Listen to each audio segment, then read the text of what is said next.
사랑하는 여러분 안녕하세요. 작년 다시 살리는 중보기도의 능력 다살기 중보기도 세미나에 이어서 2021년 중보기도 세미나는 만민이 기도하는 집 교회라는 큰 주제를 가지고 새롭게 시작하게 되었습니다.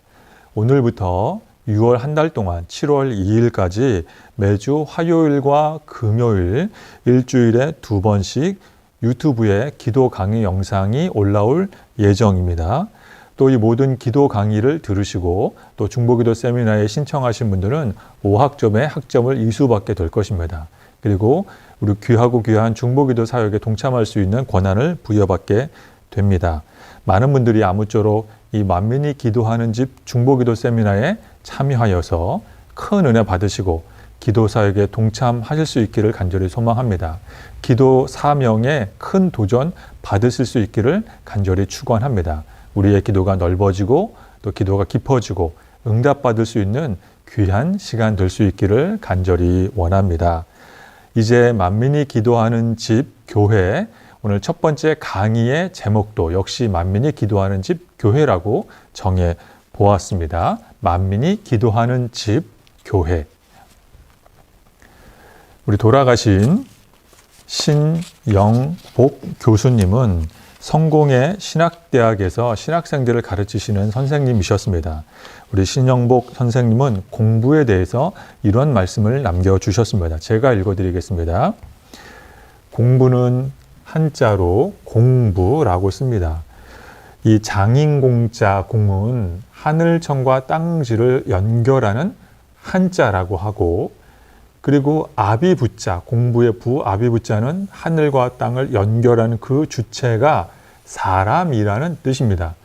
한마디로 공부라고 하는 것은 천지를 사람이 연결하는 것이 공부다라고 신영복 선생님은 말씀해 주셨습니다. 즉 공부는 하늘과 땅의 이치를 알아가는 것이 공부다라는 것입니다. 너무 심오하여서 저는 돌아가신 신영복 선생님의 깊은 뜻을 헤아리지 못하겠습니다. 하지만 공부가 하늘과 땅을 연결하는 사람의 행동이라면 기도야말로 진정한 공부라고 할 수 있습니다. 기도야말로 하늘과 땅을 연결하는 핵심 사건입니다. 기도야말로 초월과 내재, 영혼과 순간, 하늘과 땅을 이어주는 야곱의 사다리입니다. 그래서 우리는 기도를 공부해야 합니다. 기도를 평생 공부해야 할 줄로 믿습니다.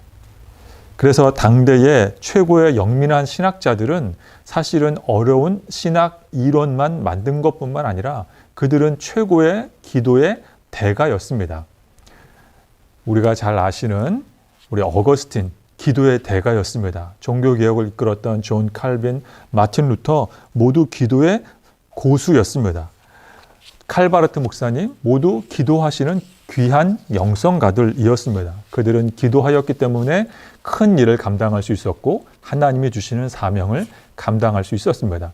단순히 똑똑해서 이런 귀한 사명을 감당한 것이 아니라 기도의 사람이었기에 하나님께서 소명으로 불러주시고 사명을 맡겨주신 것입니다. 그렇습니다. 우리가 어떤 공부이든 간에 어중간하게 배우면 차라리 안 배우는 게 나을 수도 있습니다. 생각해보면 어떤 의사 선생님이 의료 기술을 어중간하게 배웠다고 한다면 어떤 환자가 그 의사 선생님에게 치료를 받으러 할까요? 아무도 치료받으러 하지 않을 것입니다. 운전기술을 어중간하게 배운 택시 기사님이 운행하는 택시는 어떤 승객도 승차하려 하지 않을 것입니다. 그러므로 기도 공부도 동일한 원칙 아래 있습니다.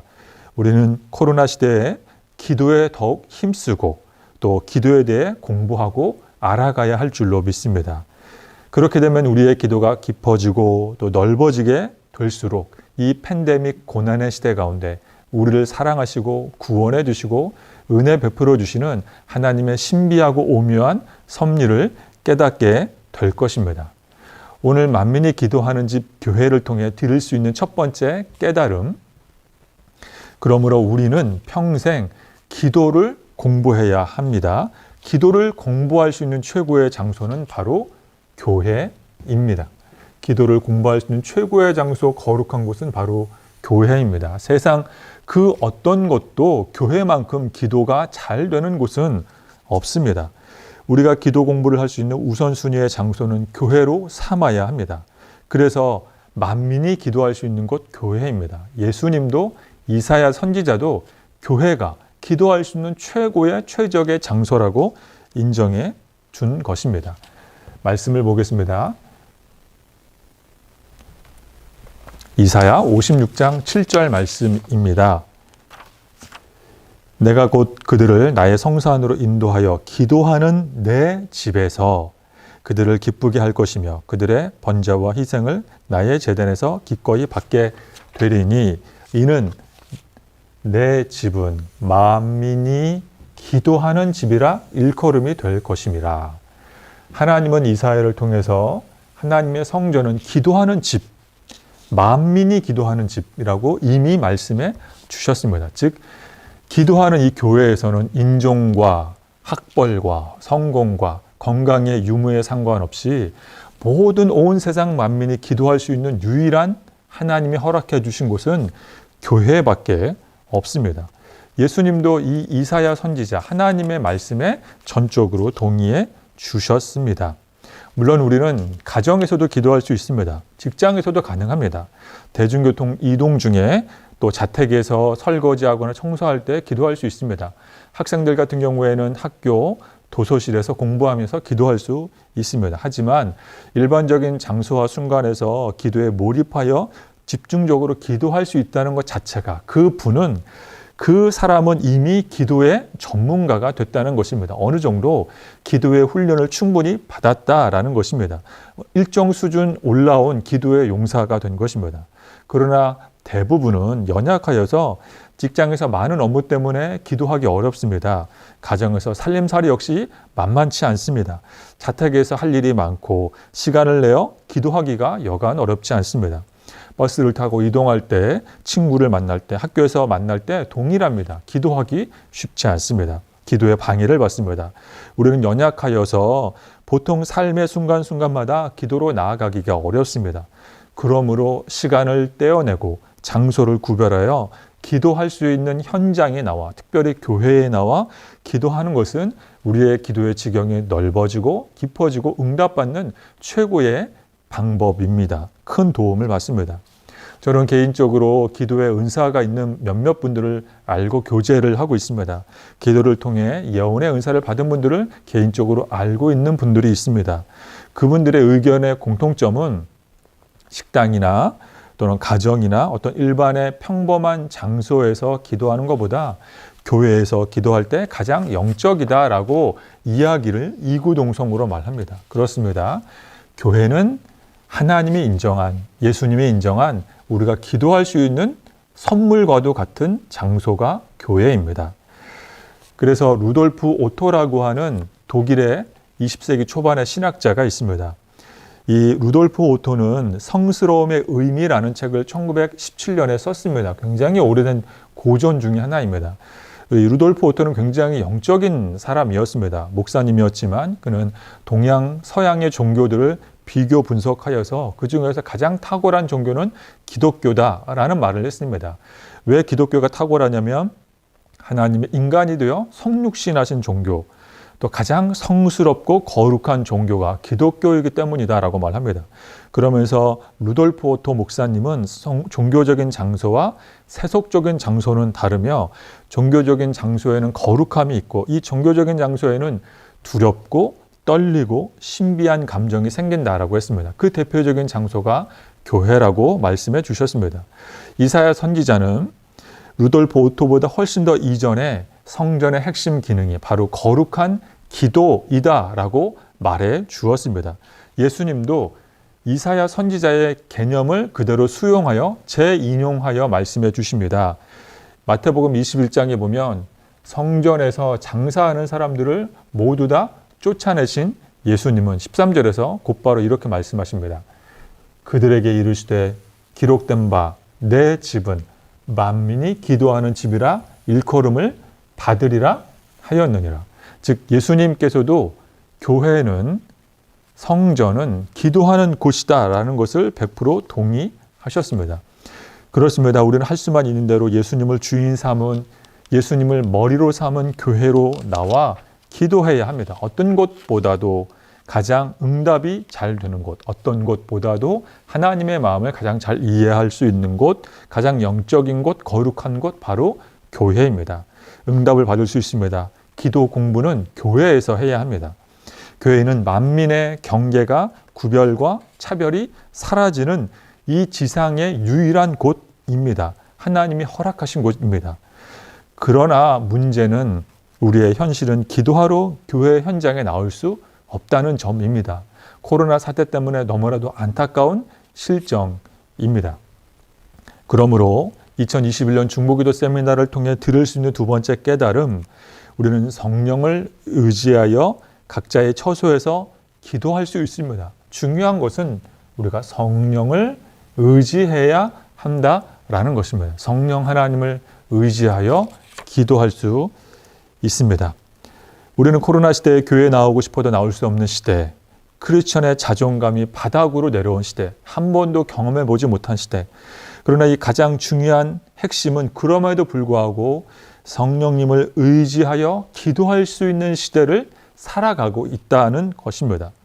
우리가 만민이 기도할 수 있는 최적의 장소인 교회에 모일 수 없다면 내가 있는 그곳에서 우리는 기도할 수 있습니다. 가정에서 기도할 때 특별히 집중해서 기도해야 할 부분은 내가 성령을 의지하느냐 의지하지 못하느냐라는 부분입니다. 알고 보면 성령님은 우리가 인식하지 못하는 사이에 우리의 삶의 구석구석 도와주시는 분이 성령님이십니다. 그래서 제가 말씀을 통해서 성령님의 역할과 기능을 좀 찾아와 정리했습니다. 성경 구절 찾아서 다 한번 읽어봐야 하지만 시간 관계상 성령님이 우리에게 주시는 유익만 간단하게 정리를 해보았습니다. 성령님으로 인하여서 우리는 선교의 범위가 확장되게 됩니다. 성령님은 우리에게 치유와 해방을 주시는 분이시고, 성령님으로 인하여서 우리는 하나님 아버지의 마음을 더 잘 깨달을 수 있습니다. 하나님 아버지의 마음은 내가 혼자 공부한다고 해서 남의 이야기를 통해서 깨달을 수 있는 것 아니라 성령님을 통해서 하나님 아버지의 깊은 뜻을 깨달을 수 있습니다. 성령님은 우리의 연약한 기도 생활을 도와주십니다. 성령님은 우리의 죄사함의 사역에 깊은 관여를 하십니다. 성령님은 우리의 위로자이십니다. 또 성령님은 우리가 하나님의 자녀되는 칭의의 사역과 깊은 연관을 맺고 계십니다. 성령님은 하나님 나라를 세워가시는 주도적인 역할을 감당하시고, 성령님은 태초의 창조의 영이셨고, 또 성령님은 예수님 승천 이후에 교회를 세우시는 데 지대한 역할을 감당하셨고, 또 성령님은 중요한 포인트입니다. 삼위일체 중에 한 인격이시며, 또 성령님은 시간의 한계를 초월하여 과거의 태초의 세상을 만드시고 현재의 우리와 동행하시며 미래의 종말의 영으로서 오시는 분이십니다. 그래서 성령님은 많은 분들이 생각했을 때 과거로부터 우리에게 오신다라고 생각을 하지만 사실 그것이 아니라 미래의 종말의 영으로서 우리에게 와 임재해 계시는 분. 우리가 생각하는 24시간 1년 365일의 시간의 제한 없이 우리와 영원토록 동행해 주시는 분이 바로 성령 하나님이십니다. 그 외에도 성령님은 우리에게 큰 도움을 주시는데, 우리 코로나 시대, 이 고난의 시대에 성령님의 도움이 우리에게는 절대적으로 필요합니다. 우리가 의지할 분은 성령님 한 분밖에 없습니다. 과거에는 삼위일체 중에서 성령 하나님은 약간은 부차적인 분으로 여겼습니다. 그래서 과거의 교회사를 살펴보면 성자 예수님, 성부 하나님에 대해서 많은 연구와 논의가 있었지 성령님에 대해서는 소외되는 느낌이 있었습니다. 그러나 그런 성령님의 소외적 입장에 대해 반성하는 의미로 20세기 중후반부터는 성령님에 대한 활발한 연구가 있었습니다. 성령님의 역할에 주목을 많이 했습니다. 그래서 오순절 성령 강림 운동이 일어났습니다. 그런데 이 오순절 성령 강림 운동의 장점은 그동안 잘 몰랐던 성령님에 대해서 알아가는 장점이 있었지만, 단점은 성령님이 단지 우리에게 방언과 통역과 병고침과 신유와 예언을 주시는 어떤 성령님의 선물, 기능에만 집중하게 된 것이 문제로 대두되었습니다. 정작 우리에게 좋은 것들을 주시는 성령님은 뒷전이고 성령님이 주시는 은사, 선물에만 관심을 갖다 보니 그것에만 치중하는 분들이 때로는 교회에서 질서를 어렵히거나 분란을 일으키는 경우도 왕왕 발생했습니다. 성령님에 대해서 우리가 지나친 무관심도 잘못이지만 지나친 관심도 역시 부적절합니다. 성령님을 이해하는 최고의 방법은 성령님께서는 삼위일체 차원에서 삼위일체 하나님의 한 분, 한 인격이시다라는 것을 알아야만 합니다. 성령님이 우리에게 단순히 어떤 호흡이라든지 어떤 비실제적 영이라든지 어떤 비물질적 존재, 어떤 기능적 능력이 아니라 성령님도 성자 예수님, 성부 하나님과 동일한 하나님이시며 인격을 갖추신 분이라는 것을 우리는 알아야 합니다. 그래서 삼위일체라고 하는 것은 하나님께서 태초부터 종말까지 존재하시는 하나님의 존재 양식입니다. 하나님은 삼위일체로서 우리에게 계시해 주십니다. 그 중에 삼위 중에 한 분인 성령님 역시 하나님과 동격으로 인격자이십니다. 성령님께서 인격자라고 하는 뜻은 성령님께서 우리의 모든 연약한 것을 누구보다 가장 잘 아신다라는 것입니다. 성령님께서는 삼위일체 인격으로서 우리의 곁에, 우리 안에 계시며 우리의 발걸음을 인도하시며 우리가 무엇 때문에 힘들어하고 어떤 부분에서 연약하며 어떤 대목에서 실수하는지 다 아십니다. 그래서 우리를 위로해 주시고 일으켜 세워주시며 기도할 수 있도록 도와주시는 분이 성령 하나님이십니다. 우리의 인생에서 작은 부분 하나하나까지 사소한 영역까지 성령님을 배제하고 우리는 살아갈 수 없습니다. 그래서 유진 피터슨이라고 하는 캐나다의 유명한 영성학자, 돌아가신 유진 피터슨 목사님은 현실 하나님의 세계라는 책에서 성령님께서 우리 인간사에 중요한 3가지 포인트에 임재하셨다고 말해 주었습니다. 첫 번째, 천지창조에 성령님은 임하셨고, 예수님께서 요단강 세례받을 때 성령님은 임하셨고, 또 2000년 전 초대교회가 탄생할 때 성령님은 임하셨습니다. 다시 말씀드리자면, 즉 성령님은 인류사의 중요한 순간순간마다 함께 하셨습니다. 성령님은 우리 삶의 한 개인의 중요한 순간순간마다 함께 주십니다. 그러므로 우리는 성령님과 동행하여 비록 교회 현장에는 나올 수 없지만 내가 있는 삶의 자리에서 기도할 수 있습니다. 성령님과 함께 충만한 기도 생활 이어나갈 수 있습니다. 언제까지 우리가 이렇게 각자의 자리에서 기도해야 하냐면 코로나가 종식될 때까지, 코로나가 종식 상태에 접어들 때까지 우리는 자유롭게 내가 있는 곳에서 성령님과 함께 기도할 수 있습니다. 은혜 받을 줄로 믿습니다. 그래서 우리는 작년부터 중보기도 사역을 온라인에서 활발하게 진행하고 있습니다. 사랑하는 여러분, 이 영상을 들으시는 많은 분들, 우리 중보기도 사역을 위해서도 관심과 기도를 부탁드립니다. 중보기도 세미나 이수자는 온라인을 통해 중보기도 사역에 동참할 수 있음을 다시 한번 말씀드립니다. 성령님의 인도하심과 동행하심을 받들어 참으로 소중한 온라인 중보기도 사역을 통해 은혜 받으시는 저와 여러분 될 수 있기를 예수님의 이름으로 축원드립니다. 아멘. 이제 오늘 영상 강의를 통해서 들을 수 있는 3번째 강의, 만민이 기도하는 집 들을 수 있는 3번째 강의, 성령님을 의지한다는 것은 성령님을 붙드는 것입니다. 성령님을 의지한다는 것은 바로 성령님을 붙드는 것입니다. 말씀을 또 보도록 하겠습니다. 요한복음 14장 말씀입니다. 요한복음 14장 말씀에 보면 너희는 마음에 근심하지 말라. 하나님을 믿으니 또 나를 믿으라 라고 예수님께서 말씀해 주셨습니다. 우리가 이 말씀을 통해서 깨달을 수 있는 것은 이제 예수님 앞에 모여있는 제자들이 근심하고 있다는 것을 우리가 알 수가 있습니다. 제자들의 근심하는 모습을 보며 예수님께서는 제자들에게 근심하지 말라라고 하십니다. 근심하지 않을 수 있는 근거는 첫 번째, 하나님을 믿을 수 있기 때문입니다. 두 번째, 예수님을 믿을 수 있기 때문이다라고 우리 예수님께서 제자들에게 말씀해 주십니다. 이 말씀은 우리에게도 위로가 됩니다. 근심 많은 세상에서 우리가 근심하지 않을 수 있는 이유는 우리 안에 능력이 있어서가 아니라 하나님을 믿기 때문이며 예수님을 믿기 때문입니다. 그런데 예수님께서 말씀하신 나를 믿으라 라는 이 본문 말씀을 중국 내지 선교회를 만드신 허드슨 테일러 선교사님은 이렇게 말씀합니다. 너희는 마음에 근심하지 말라. 하나님을 믿으니 또 나를 믿으라 라는 이 부분은 나를 붙들어라 라는 표현으로 해석할 수 있다라고 허드슨 테일러 선교사님께서 말씀하셨습니다. 그렇습니다. 하나님을 믿는다는 거, 예수님을 믿는다는 거, 성령님을 믿는다는 거, 그것은 바로 성령님을 붙드는 것입니다. 우리는 성령님께 붙들림 바 된 채 기도할 수 있습니다. 우리가 열심히 기도하는 것, 나의 노력과 공로 때문이 아니라 성령님께서 우리를 붙들어 주시기 때문입니다.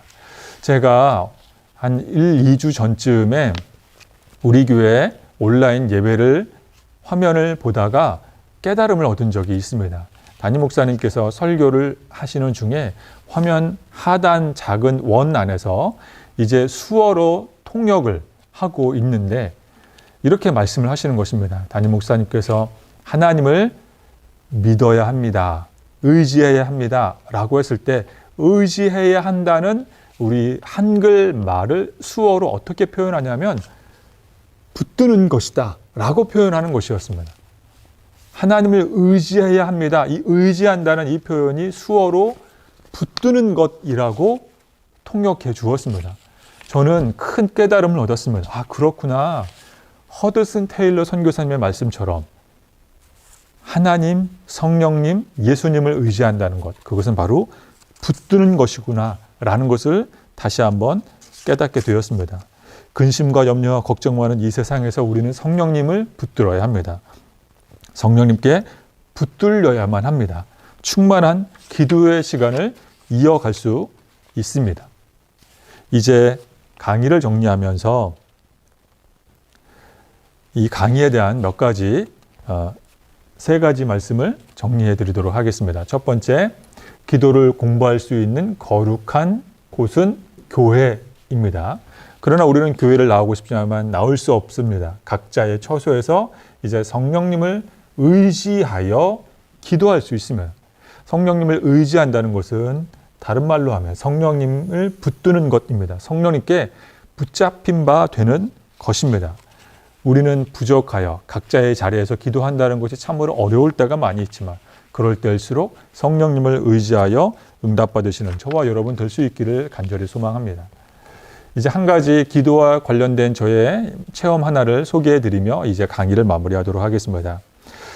첫 영상 강의를 정리하면서 제가 직간접적으로 체험한 성령님과 관련된 기도와 관련된 이야기입니다. 제가 우리 교회에서는 교구 사역과 또 청년부 사역을 했습니다만 예전에 섬기던 교회에서는 청소년부 사역도 오랫동안 감당하였습니다. 제가 청소년부 사역을 감당하고 있을 때 그 시절에 한 고3 학생이 진로 상담을 저와 한 적이 있습니다. 그 학생은 꿈이 학교 선생님이 되는 것이었습니다. 하지만 본인의 수능 성적으로는 아무리 열심히 해도 모의고사를 보면 본인이 가고 싶은 교원 대학교에 가기가 어려웠습니다. 그래서 모의고사 점수 많이 열심히 준비했지만 본인이 원하는 교원대학에 갈 수 없어서 실망과 시리에 빠진 그 학생은 저를 만나서 이런저런 이야기를 나누게 되었습니다. 수능을 한 달 앞둔 시점에 또 그 시절에는 수시 합격이 많지 않은 그런 시절이었습니다. 고민을 하다가 그 학생이, 고3 학생이 자신이 꾸었던 꿈 얘기 하나를 저에게 들려주었습니다. 이 고3 학생이 저를 만나기 한 3, 4일 전쯤에 꿈을 하나 꾸었는데 너무 생생한 꿈이었습니다. 꿈에서 그 학생은 마치 자신의 고3이 막막하고 무거운 현실과도 비슷하게 꿈속에서조차도 절벽을 기어오르고 있었습니다. 가파른 절벽을 어렵고 힘들게 기어오르고 있을 때 때마침 눈을 들어보니 절벽 위에 손을 뻗으면 닿을 듯한 곳에 풀 한 포기가 돋아나 있었습니다. 체력이 바닥이 나서 꿈속이었지만 포기하고 싶었는데 그때 눈 위에 난 바로 눈 앞에 있는 절벽 위에 풀뿌리 하나가 보였습니다. 그리고 꿈속에서 그 학생은 저 풀뿌리를 잡으면 떨어지지 않을 것 같다. 저 풀뿌리를 잡으면 괜찮을 것 같다는 생각이 꿈속에서 들었습니다. 그런데 그 풀뿌리는 너무 작아 보였습니다. 저 풀뿌리가 내 몸무게를 지탱할 수 있을까 의심스러웠지만 일단은 그 풀뿌리를 잡고 절벽 위를 기어 오르기 시작하자 신기하게도 그 풀뿌리는 굵어지고 길어지고 절대 끊어지지 않을 것처럼 보였다고 합니다. 결국 그 학생은 그 풀뿌리를 잡고 그 풀뿌리 덕분에 절벽 위를 기어 올라 정상에 서게 되었습니다. 그때였습니다. 그 학생이 정상에 서게 되자 하늘에서 음성이 들렸습니다. 그것이 기도이니라. 그것이 기도이니라. 정확히 3번 하늘에서 음성이 들리고 그 고3 학생은 잠에서 깨어나게 됐습니다. 보통 우리가 일반적인 꿈은 잠에서 깨어나면 이내 곧 사라집니다. 그러나 하나님이 주신 꿈은 오히려 더 생생하게 기억이 납니다. 그 고3 학생은 먼저 자신을 위해 기도해 주시는 어머니와 이 이야기를 나누었고 두 번째로 저에게 이 꿈 이야기를 들려주었습니다. 저는 그 꿈 이야기를 다 듣고 나자마자 첫 번째 저의 대답은 괜찮다. 너는 기도하면 합격할 거야. 라고 이야기해 주었습니다. 아무개야, 내가 걱정하는 것처럼 재수하지 않아도 돼. 그런데 기도해야 한단다. 기도하면 하나님이 합격시켜 주실 거야. 분명 그 학생은 수능 점수가 부족했습니다. 그러나 놀랍게도 신기하게도 수능을 본 이후에 좋은 점수를 받아서 본인이 원하는 교원대학에 합격을 하였고 지금은 교사가 되어 좋은 배우자를 만나 결혼까지 하게 되었습니다.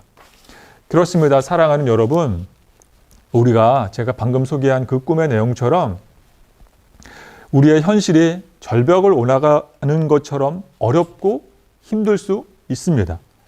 어려운 인생 여정 걷는 순례의 길을 갈 수 있습니다.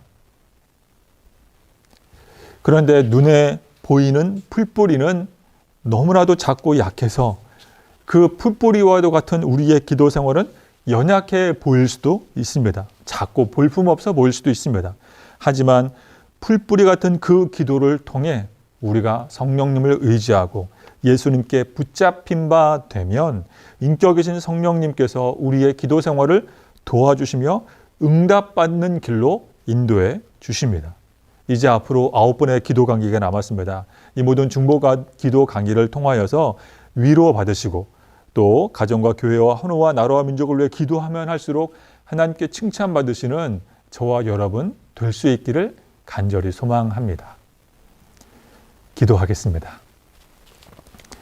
사랑의 하나님 아버지, 이제 만민이 기도하는 집 교회 2021년 중보기도 세미나 첫 번째 강의 시간을 마무리하게 되어 감사와 찬양과 영광을 올려드립니다. 우리는 부족하지만 전능하신 하나님의 영, 그리스도의 영 성령께서 우리를 붙잡아 주셔서 우리가 기도로 승리할 수 있도록 인도해 주실 줄로 믿습니다. 우리가 교회에서 또는 각자 삶의 자리 온라인을 통하여 기도할 때에 하나님의 음성을 듣고 하나님의 인도하심을 받는 우리 모두가 되게 주시옵소서. 예수님의 이름으로 기도드립니다. 아멘.